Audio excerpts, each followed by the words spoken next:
Okay, तो start करते हैं कॉलम्स लॉ के क्वेश्चंस पर। उससे पहले आपको कॉलम्स लॉ का जो कॉन्सेप्ट है वो जानना जरूरी है। तो चलिए स्टार्ट करते हैं उसी कॉन्सेप्ट को पहले फिलहाल। ठीक है, तो क्या है कॉन्सेप्ट, जरा ध्यान से सुनिएगा।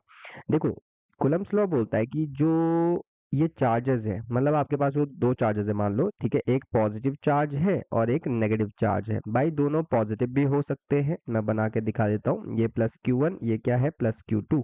तो दोनों पॉजिटिव भी हो सकते हैं, दोनों नेगेटिव भी हो सकते हैं, या फिर एक पॉजिटिव एक नेगेटिव हो सकता है। अब होगा क्या इस केस में, जैसे ये है, तो अब तुम इनको पास लाओगे, मान लो r दूरी पे हैं दोनों, तो अब एक दूसरे पे क्या करेंगे, अट्रैक्टिव फोर्स लगाएंगे। अनलाइक चार्जेस क्या करते हैं, एक दूसरे को अट्रैक्ट करते हैं।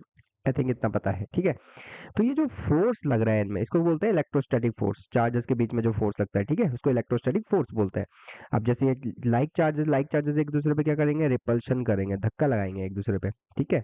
तो ये भी जितना जिस फोर्स से दूसरा वाला पहले वाले को धक्का मारेगा, उतने ही फोर्स से पहला वाला दूसरे वाले को धक्का मारेगा। तो these forces are equal and opposite. तो यहाँ पे न्यूटन का तीसरा लॉ भी लागू होता है, ठीक।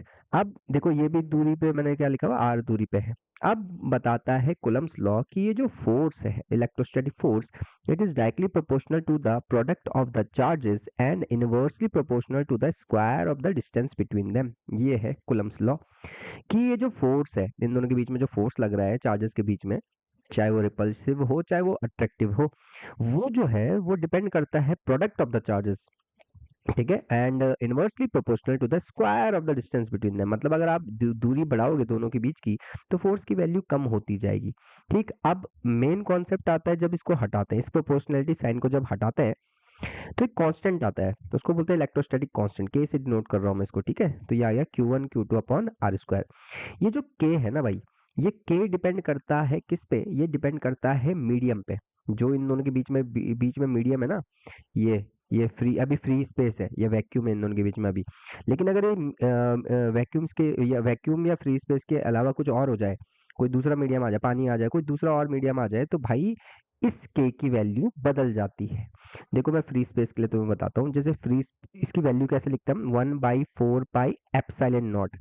ये एप्सिलॉन नॉट क्या है, पहले तो आपको ये जानना जरूरी है, ठीक है। तो पहले एक फ्रेश पेज ले लेते हैं इसको, या फिर इसी को काट देते हैं समझाने के लिए। इतना पोर्शन मैं हटा देता हूँ यहाँ से, ठीक। तो मैंने बोला ये जो के था, क्या लिखा था हमने, F इज इक्वल टू के Q1 Q2 upon r square, है ना। तो ये जो के है, ये के की वैल्यू क्या लिखी मैंने, 1/4 पाई एप्सिलॉन नॉट। ये एप्सिलॉन नॉट क्या है, यही है जिसकी वजह से के डिपेंड करता है मीडियम पे, ये है उसका कारण एप्सिलॉन नॉट। ये एप्सिलॉन नॉट है परमिटिविटी। ये क्या होती है, परमिटिविटी ऑफ फ्री स्पेस, ठीक। फ्री स्पेस, ये फ्री स्पेस की परमिटिविटी है। मान लो अगर इन दोनों के बीच में मीडियम क्या हो जाए, फ्री स्पेस की जगह कोई दूसरा मीडियम आ जाए, कोई दूसरा मीडियम आ जाए यहाँ पे, या पानी आ जाए, कुछ कुछ और मीडियम रख दिया मतलब उन्होंने, हाँ फ्री स्पेस के अलावा कुछ भी हो सकता है, ठीक है। तो यहाँ पे बढ़ दिया ऐसे। तो उस जो भी ये मीडियम होगा इन दोनों के बीच में, यहाँ पे जो भी मीडियम होगा, वो उसकी कुछ अपनी परमिटिविटी होगी। तो यार मैं तब से परमिटिविटी परमिटिविटी बोल रहा हूँ, पहले मुझे ये बताओ परमिटिविटी का मतलब क्या है, पहले तो ये सीखना जरूरी है। परमिटिविटी का मतलब क्या होता है, परमिटिविटी, परमिटिविटी के लिए मैं थोड़ा सा आपको और क्लियर कर लेता हूँ, what do you mean by permittivity. देखो, जैसे मान लो कोई चार्ज है, ठीक। अब ये चार्ज क्या करता है, अपने चारों तरफ क्या बनाता है, इलेक्ट्रिक फील्ड बनाता है। क्या बनाता है, इलेक्ट्रिक फील्ड, ठीक है। तो ये जो बाहर जो मीडियम है, ये जो मीडियम है यहाँ पे, वो कितना अलाउ कर रहा है इस फील्ड को, ये जो इलेक्ट्रिक फील्ड है, वो कितना अलाउ कर रहा है, ये जो मीडियम है वो कितना अलाउ कर रहा है इस इलेक्ट्रिक फील्ड को पास होने के लिए, अपने से कितना पास करा रहा है इस फील्ड को, इसको बोलते हैं परमिटिविटी।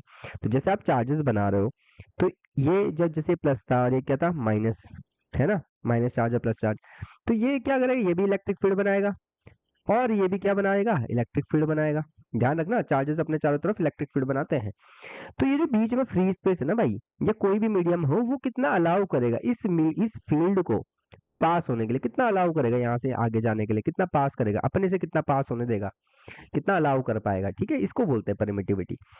आई होप समझ में आया हो। तो जैसे अगर मान लो यहाँ बीच में क्या है, फ्री स्पेस है, अगर यहाँ पे क्या होता है, फ्री स्पेस होता, ओके।